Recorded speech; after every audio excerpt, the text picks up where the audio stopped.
Martinique Actualité. Gladys, dis-nous, qu'est-ce qui s'est passé aujourd'hui, la monopolisation, le parcours Molokoï avec les camionneurs, comment ça s'est passé?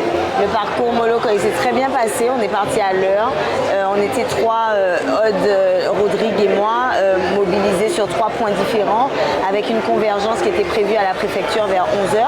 Malheureusement, pendant qu'on était sur la route, on a reçu de plus en plus de vidéos de CRS 8 positionnés partout, à bloquer les entrées de la ville, murs de sécurité, enfin un gros dispositif pour nous empêcher de rentrer dans Fort-de-France.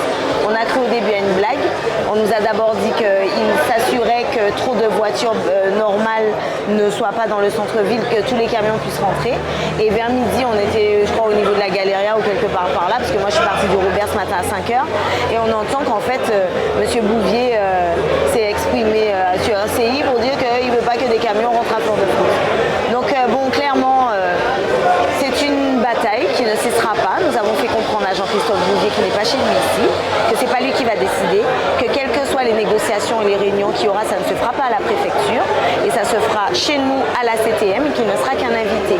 Je pense qu'il est en train de nous sortir son cordon de sécurité, de police et ses forces du désordre, et que surtout il est en train d'essayer de nous pousser à la faute pour faire en sorte que le moindre petit incident puisse provoquer quelque chose qui pourrait justifier le fait qu'ils nous disent que cette réunion n'est pas lieu jeudi.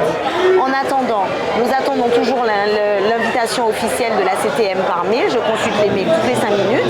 Donc au lieu de faire tout ça, envoyez-nous l'invitation. Cette réunion aura lieu de toute façon et aucune excuse ne sera tolérée. Surtout quand c'est eux qui mettent des obstacles et des choses qu'ils savent qui vont nous énerver. Il fait chaud, on est parti depuis 5h du matin, on est attendu, vous nous stoppez sur la route et on apprend ça à midi, forcément ça énerve. Mais ce sont des petites techniques, s'ils n'ont plus que ça, c'est que vraiment cette bataille est gagnée. Donc à jeudi. Et est-ce que vous pensez de l'arrivée des CRS depuis 1959?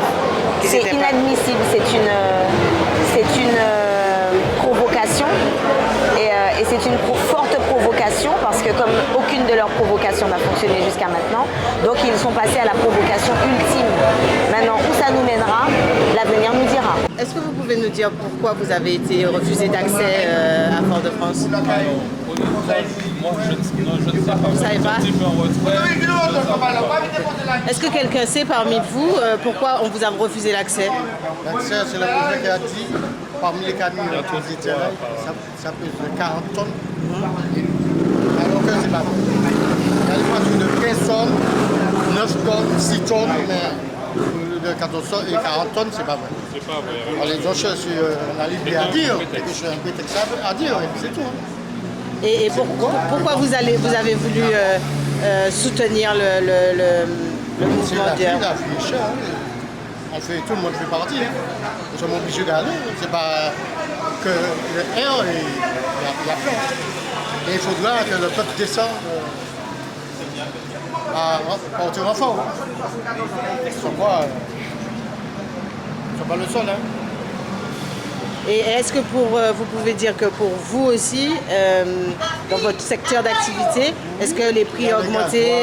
Il y a les pneus, il y a les couches aussi. J'ai ma maison, j'ai ma famille.